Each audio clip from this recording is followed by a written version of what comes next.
كانت زيارة تفقدية للمعلمة التاريخية ديال مدينة الدار البيضاء، هي لا كوبول دو زيبابو، يعني الكرة الأرضية اللي الجميع كيعرفها بهذا الاسم.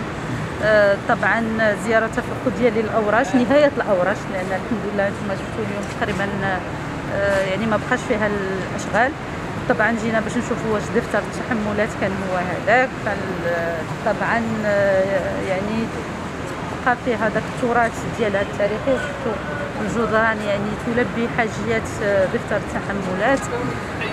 بغينا نديروا منها ان اسباس، يعني واحد فضاء وممر، هو ممر ولكن هو اليوم تم توسعة هذا الممر فولا فضاء اللي غادي يبقى فيه التراث المغربي وغادي تبقى فيه التراث ديال مدينه الدار البيضاء.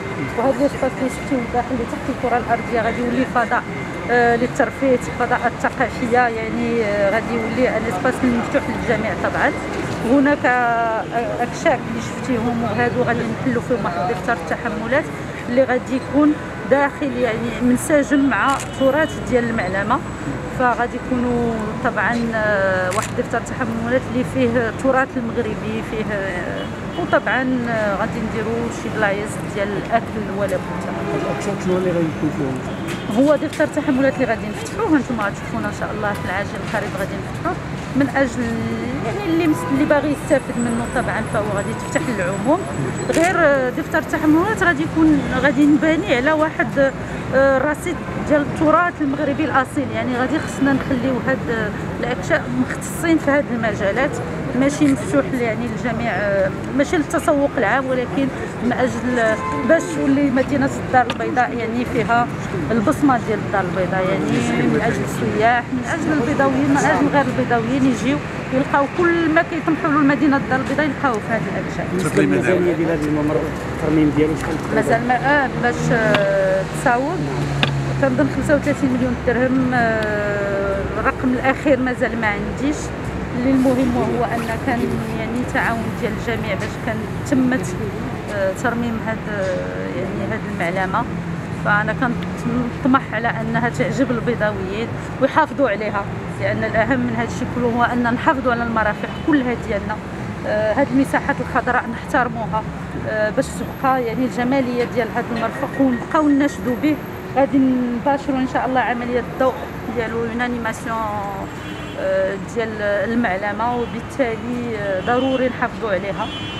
غادي تكون منتزه لان هي ممر رئيسي في داخل وسط المدينه، فبالتالي كنظن على انها هو جديد لساكنه مدينه الدار البيضاء والجميع كانوا كيطمحوا له باش يتقال. La fameuse coupole de la place Mohamed V à Casablanca est un espace, pour ne pas dire un monument, qui est ancré dans la mémoire des Casablancais et même des Marocains comme décor emblématique de Casablanca.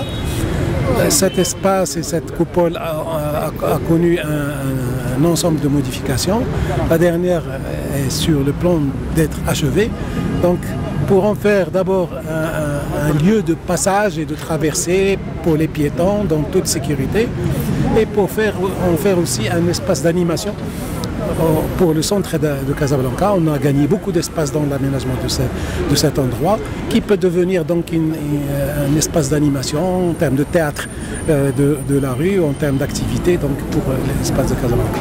Nous espérons, en tout cas selon les prévisions, que ça va être bientôt ouvert au public. Donc il reste quelques petites finitions et il reste un complément en termes d'utilisation pour les personnes qui ont un handicap. Donc il y a une passerelle d'un côté.